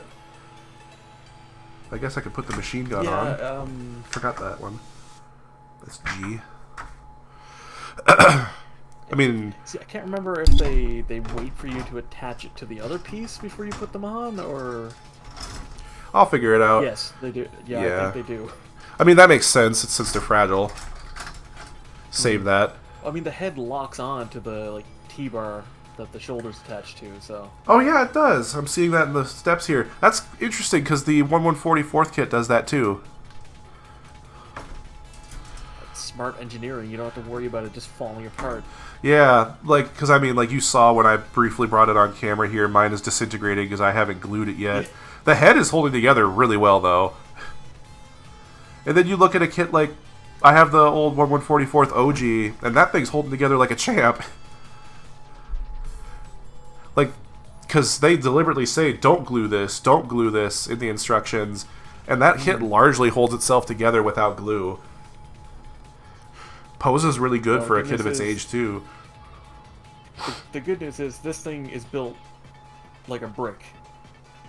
I can already tell, because I mean, like, I got the fan on the head here. Those 2 polycaps are holding up real strong. This thing's not coming down at all.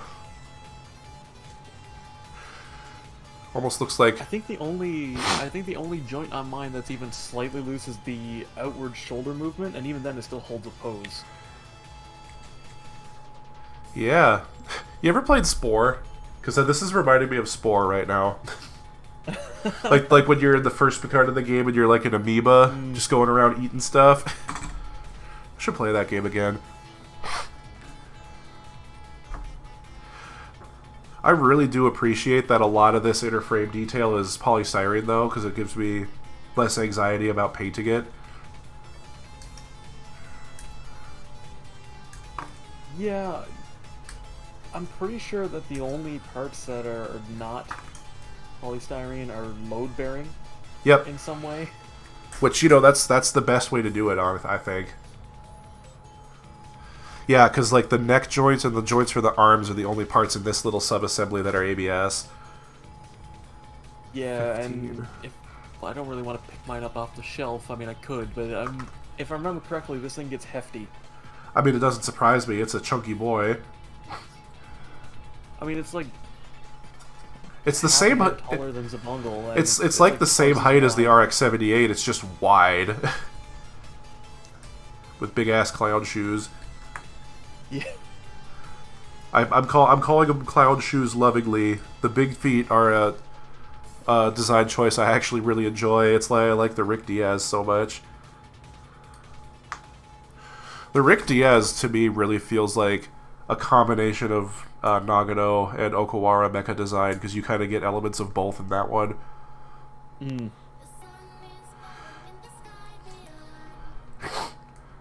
I feel like watching Elgaim really did give me a greater appreciation for how good the mecha design in Zeta Gundam is, though, because he designed a lot of the stuff in that show, too. Yeah, basically any design that looks weird is Nagano. Well, he also designed Haman, which is why she doesn't really look like a whole lot like any other character in that show, but it makes her eye-catching, and people love that, so...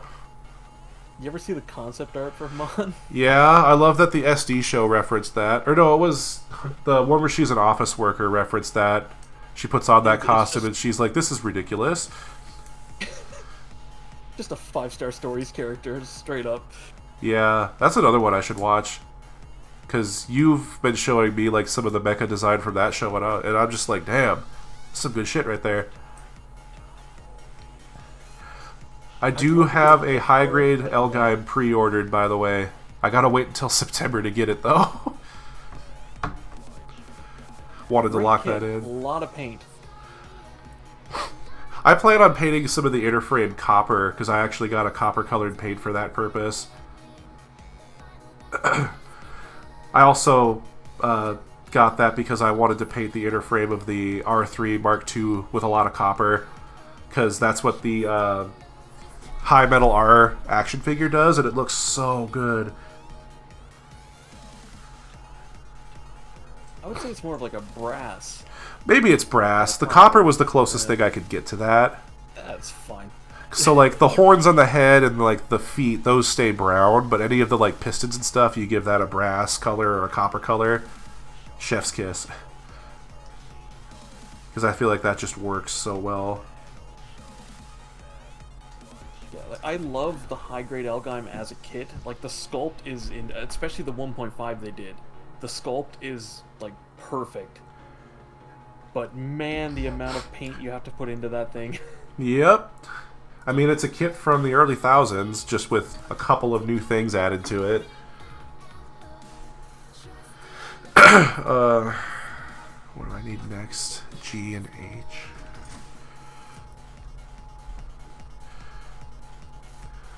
Now that all that means is that I just got to get the Atoll and then the 2P Bandai kits, and I have like all the high-grade Elgaim kits because I have the OG. That's a fun kit too. I'd argue it needs less paint than the Elgaim does. Because the Atoll almost needs none. It's like they got slowly better with each new one for some reason. Because, like, I mean, the new parts they added to the OG weren't as much for articulation as it was for color separation. So the red crosses on the shoulder are color separated and don't need stickers, and it actually has a green gem for the forehead. And then the only, like, other new parts are for the hips to give them just slightly more range. Yeah, the new parts on the Atoll are more for articulation. Probably because that kit's got a simpler color scheme. They actually removed some color separation. Oh, don't you love it when they do that? Yeah, no, because the pipes on the back of the knees were originally, like, separate rubber parts. Yeah. Like they are in the shoulders. Yeah. But then with the 1.5, they made them just part of the knee joint, so you have to paint them red. That's interesting. Granted, the shaping is much better now. Yeah. The trade-offs. Because the piping in the knees on the OG, I think those are supposed to be red, but they are still like a soft plastic piece in the leg there, and it really kills the knee bend. Mm. Although I think part of my issues with that might be that I assembled it wrong. Quite possibly. I wouldn't say that, because the Elgaim gets around that by cheating. That's true, because it has the extension, which this one doesn't have. No, but the Elgaim just doesn't have a double-jointed knee, it just fakes it. Yeah. That's one way to do it. It's almost like these like mecha designs aren't really model kit friendly, you know? Yeah. Because you look at the frame for the Elgaim and it clearly has a double jointed knee, but then the high grade just does not do that at all. They just gave up. You figure it out. There's no way you can get that to work. Screw it. Good luck there, bud. Wait, is this supposed to go in a specific way? It's got very specific arrows pointing at these blocks here that go into the shoulders, and I can't see them on the mold.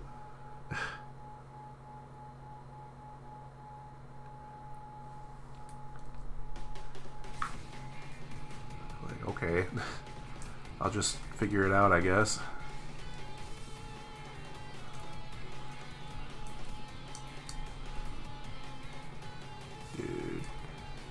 I do remember this does have to, you have to pay attention. Yep, that's what I'm trying to do. I don't want to fuck this up. There we go. Yeah, you weren't kidding. It has like nothing up and down for the neck. Yeah, it's funny they even included like any sort of movement there, honestly. Because it's designed as if it would, but it just simply doesn't, and that's so weird. It's like a 5-degree up and down. I don't know why they even bothered. It's just the designers trolling us, I swear. They're giggling over there in Tokyo, I swear. The funny thing is because of the huge fan hanging off the back, it doesn't really look to side very much either. Nope. It's nice that they thought to include something, I guess. Or they designed it that way because that's the model kit status quo, and you just have to make the neck joint that way. Well, we have to give them something. Hey, that just means it has the same neck articulation as the old 1/44th kit. 24.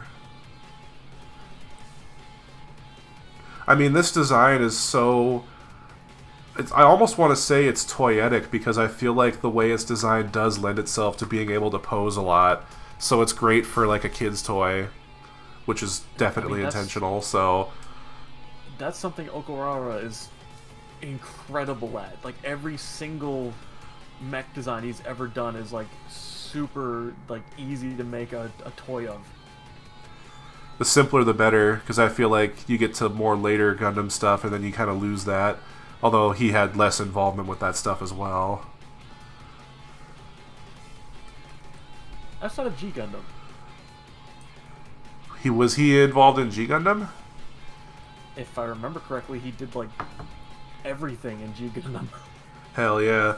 They just go crazy with it. Those old 1144 G Gundam kits actually don't look that bad, so that doesn't surprise me. I'm just realizing that like 80% of my favorite mechs are all Okawara designs. There you go. I mean, that's why I started collecting other high grades based on old like mecha anime, because I have the Dragonar and the Vifam, because those are both Okawara designs, aren't they?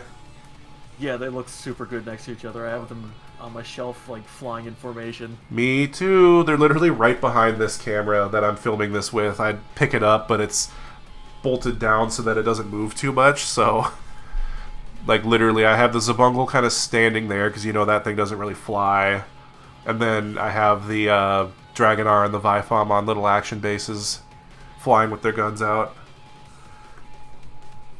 It just looks so good, dude. And I would love to have flying with them, but I did actually have it on an action base for a little bit, but I thought it looked like out of place because like I don't really imagine the Zabungle as a flying robot. Well, you could just have it in a jumping pose, mode. I guess. Just have it flying. Yeah, the little flying Hot Wheel. You're right. Because I mean, the high grade is like when you transform it into vehicle mode, you basically have a little Hot Wheels car. It's so cute how small it is. Like genuinely.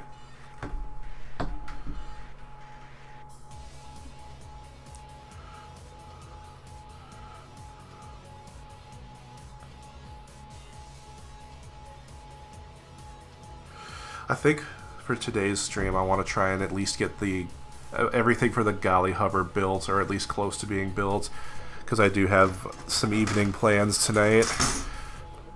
Supposed to be I will say the arms go together a lot faster than this. I mean, they don't have a whole lot going on, so 7.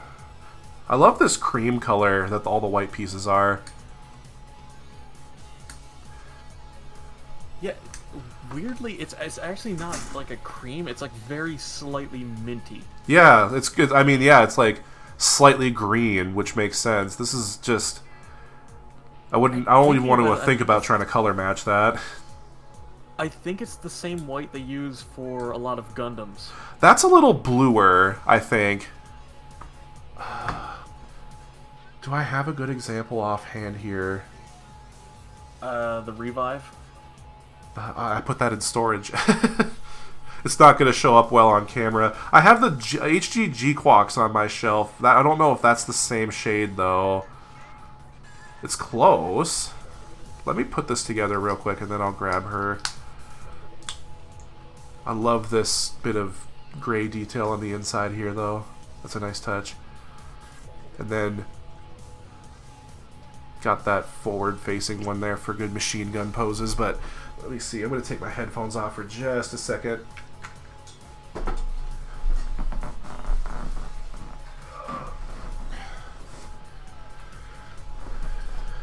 Okay. So I have the HG G-Quox here, which I don't know if that's a good comparison since it's a different like Gundam altogether, but yeah, I think in person I can really see the difference between these two shades, because this is definitely bluer and this is greener. This is a beautiful kit, by the way. Goofy, I feel goofy saying its name, but the red striping is unfortunate, but the rest of it is really good. I think the G-Quox is a little bit more pure white. Yeah, if I had the Revive, or I have both versions of the entry grade gun, like Gundam, I know that one of them is a little warmer and the other one's cooler, so that might work as well. Because on my shelf, to my eyes, it looks the same as like the color they used for like the RX-78 and Gym 3, like that sort of slightly green white. Yeah.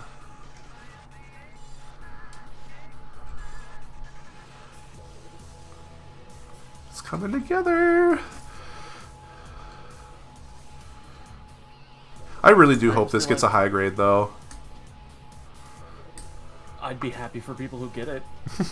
I love the Gallia as a design. Because the Broccoli has the same machine gun, and I think the high grade's actually going to give that a bit of color separation, too. Because, like, on this one, it's all gray, but the high grade has parts of it in, like, a slightly greenish brown. More militaristic. I'm pretty sure it's all gray in the show. If I remember correctly. I don't remember. I think it looks cool, though. I can't wait to have that in person. I got that one coming around September as well.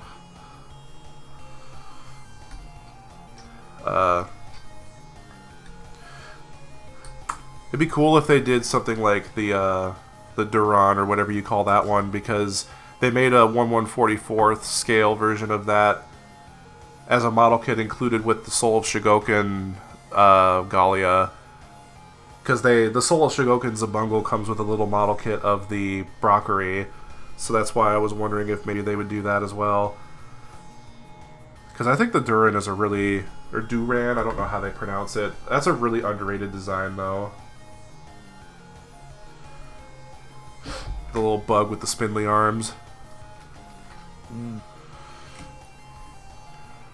You know what I'm talking about, right? Yeah. I think. It's the one that old lady who's always wearing the bikini, like they flew that into like a cave to try and trap Jiran. And then like Rag and a couple other characters steal a couple of them from the Innocent near the end, only to crash them immediately because they don't know how to fly.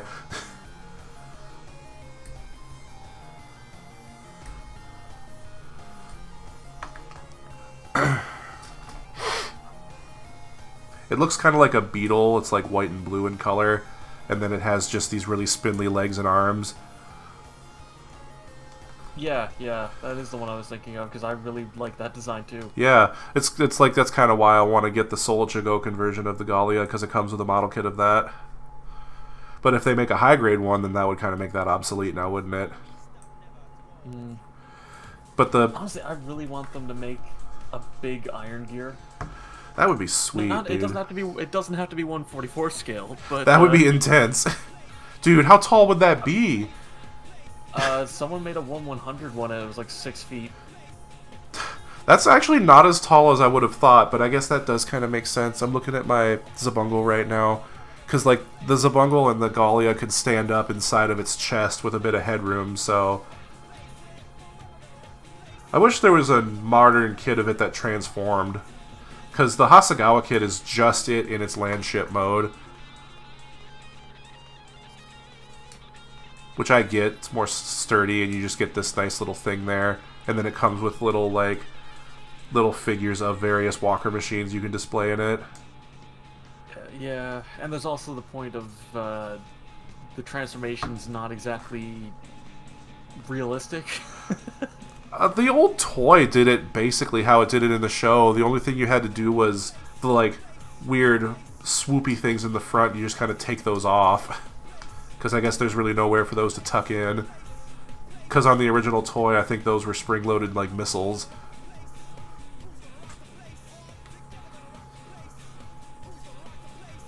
Okay. Got something coming together here. I love seeing hefty pegs for shoulder joints, though, because that's how you know they're going to be sturdy.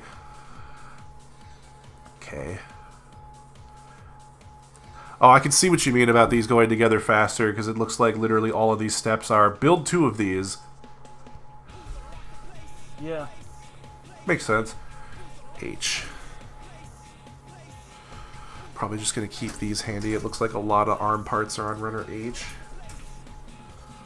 The only thing to pay attention to is, if I remember correctly, there's a panel for the landing gear, right? On the Yeah, that would be the only thing that isn't symmetrical.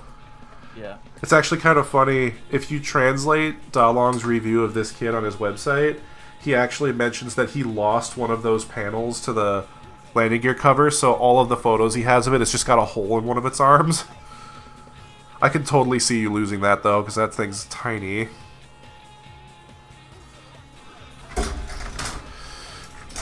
Cool that it has landing gear, though. Just a nice little touch. I'm glad that they included them. For people who want to display it in, its separated modes.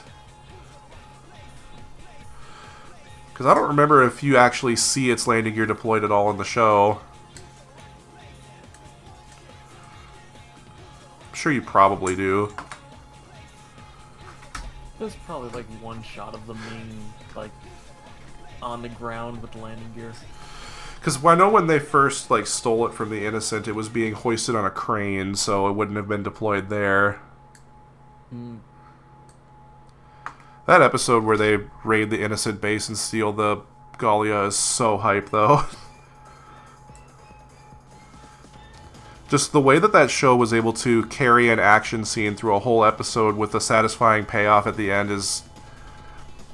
It's just so well put together for a really comedy-centered show, you know? I mean, it's a spaghetti western with mechs. It's awesome. It's awesome. I really, really love Safungal. I do too. It's still crazy to know that Toriyama was a Zabungle fan as well, because Bulma is literally just a slightly different version of Rag. Honestly, very based of him. I mean, if you look, I think it's in the manga for Arale or Dr. Slump. She's watching Zabungle on a TV in one of those issues. Rest in peace. Mans was based for that. Yeah, to be fair, if you look at his earlier work, he was very clearly mecha-pilled anyway. Yeah. I want to get that model kit of Bulma with her transforming motorcycle. That one looks really cool. You know what I'm talking about? I believe so. Yeah. Was it Bandai that made it? Yeah, it is. You get a figure of Bulma that has basically no articulation because you can either have her standing or sitting on the motorcycle because she's like a statue there, but then the motorcycle itself has all this mechanics in it to half transform, half parts form to a walker mode, and then like a weird rolly mode. Like, I don't know the context for it because I haven't seen Dragon Ball, but I just think it looks cool. It's part of the Figurized Mechanics line, if that helps you like look for it at all. Honestly, I've been searching for the past like 5 minutes trying to find that custom iron gear I saw like a year ago, and now I can't find it. Well, dude, did you see the Lego One Piece sets got announced? Yeah, and weirdly only like 2 of the sets are like reasonably priced. I know, that's Lego for you. It's weird that the cheaper sets are more reasonably priced. I feel like they're trying to give people a budget option with all of their lines, because there are themes that have sets that are a little more reasonably priced, and then the rest of them is just, if you want this, you gotta sell a kidney. Like,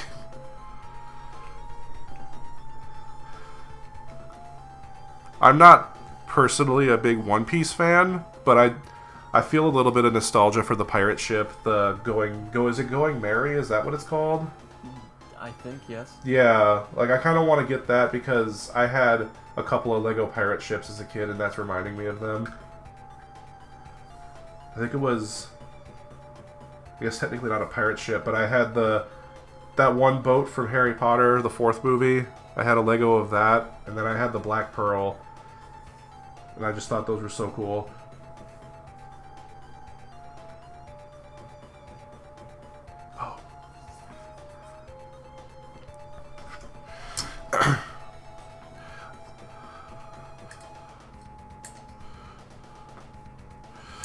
Netflix finally broke the curse of terrible live-action adaptations, though.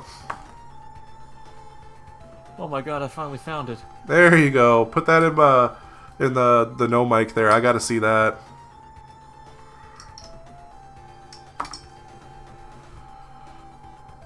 Dude! If you told me that was a guy in a costume, I'd believe you.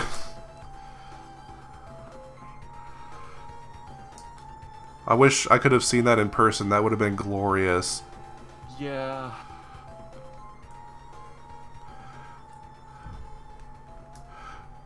Reminds me, I was watching a video of some, like, hobby conference in Tokyo.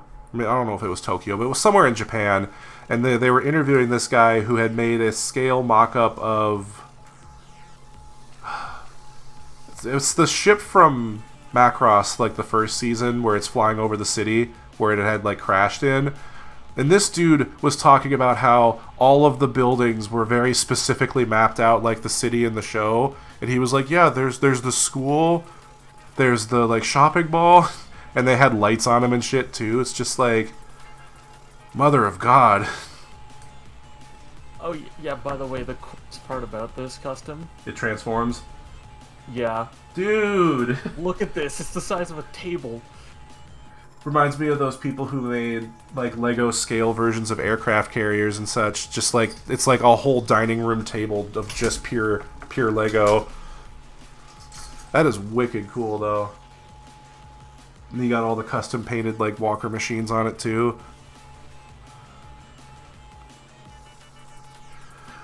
How do you wake up one day and be like, I'm gonna make a 1/100 scale Iron Gear? Because it's like that that guy on YouTube who's making the 1/100 scale white base. Have you seen that? I may have. I don't remember off the top of my head. Oh, man. Before I finish my stream today, I'm going to look that up so I can tell you what the name of the channel is, because it's largely 3D printed with a with a few like non 3D printed stuff, but it's like a mostly 3D printed 1/100 scale version of the white base. And I think he's also making one of the like Xeon like spaceships to go with it as well, so that you could put all of your master grades inside of it. I'm just wondering how that scales with the Iron Gear. He's only got the bridge, and he's only got the bridge and the stuff immediately below the bridge built now, and I feel like it's probably going to be very similar to this Iron Gear here. Well, thinking about it, like the white base has 2 hangars in the front. Yeah, he hasn't built those yet, and that's going to take up a lot of space. I think it might be shorter slightly than the Iron Gear, but wider. Yeah. Still fascinated to me that the only reason the white base exists was because Clover had leftover stock of that toy, and they were like, "Put this in your show so we can sell this." And then you get it in G-Quox showing up all over the place again. I love how they actually like made sense of how it has a place with artificial gravity. Just that's just a nice touch, because I was always wondering how they had gravity on that ship when it wasn't on Earth.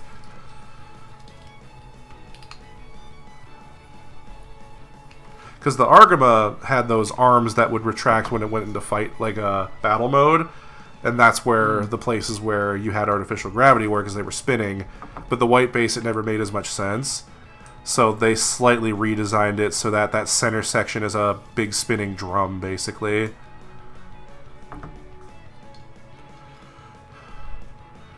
Oh shit, that's in there upside down. Did you see, I think it was Breaking Goats in my server pointed out that the thrusters underneath the white base, or whatever they call it in G-Quox, during that scene where they're lifting the Elmeth out of the water, was like animated exactly like the thrusters on the one from Hathaway. Yeah, the Penelope, because they both use the same Minovsky particle like thing, yeah. I've never seen Hathaway. Looks cool though. That originally started as a novel, right? A trilogy of novels. A trilogy of novels, yeah. That tracks. Each movie's going to be one of the novels. Oh, so what's out right now is the first of a trilogy. Okay. Mm-hmm. God damn. And that's why everyone's so angry that it's taking so long. Yeah, because they got to wait for 2 more movies. Yeah. Reminds me of when I finally sat down to watch Across the Spider-Verse, and we were getting to the end of the movie. My wife and I we were like, this movie seems like it's going to end, but there's a whole lot that they haven't addressed yet. And then the movie just ends. And now we're still waiting for the next one. That was mean of them to end that movie on a cliffhanger like that.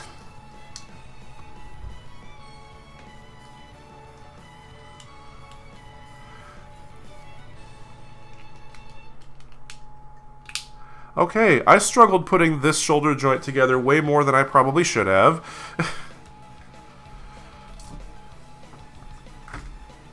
Arm unit. If I remember correctly, the way it goes together is a little bit funky. That polycap was just fighting me at every step. I don't know why. Yeah, I think that happened on mine too. I seem to remember having trouble with one of the joints like that. J4. Yeah, it seems like a lot of these ABS parts are going to be going into the arms. Oh, and I see the stand adapter as an ABS part, which makes sense. And then some for the torso. Surprised there aren't more leg parts going into or like being made of ABS though, because I feel like that would be more critical to have that in ABS. The thing is, there's not that much in the leg that needs. I guess. I mean, it's like the joints. Aside from that, it's not that bad.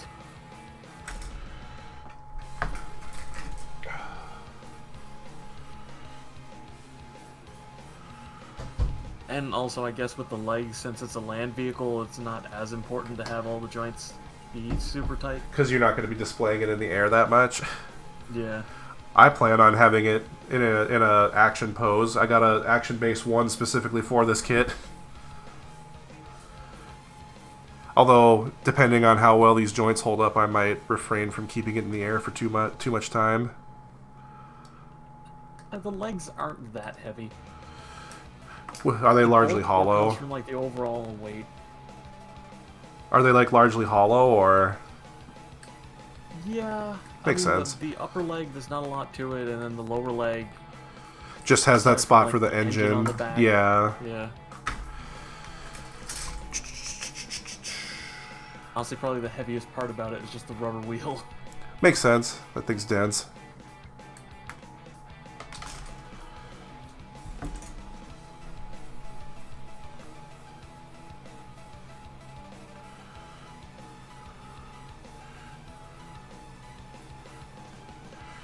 Okay. See how much further I got here, because I'm going to have to wrap up the stream here soonish. So I like that these inner frame parts are kind of a bluish shade almost. Complements the green really well. It looks especially nice on the hands. Oh yeah, for sure. Hopefully, I want to try separating those fingers, because I did that on my Master Grade Zaku and RX-78 2.0, and I really like how that came out. And these are thicker, so it should make it both easier and more difficult. Oh, okay. I just got an update here. I'm gonna have to wrap up the stream now, actually. I think just for anybody watching this here, I might just build this off stream for a bit, because I really want to have this built. But I'll document it with photographs on my Blue Sky page and whatnot, and I'm definitely making a video about this kit when I have it completed. So thank you to everybody who watched, who was in the chat. Thank you, Pinku, for being in voice chat with me here. I think my next stream will probably be on the Elgain Mark II, so we'll see how that goes. But you have a good one, man. Yeah, you too. Thank you. All right.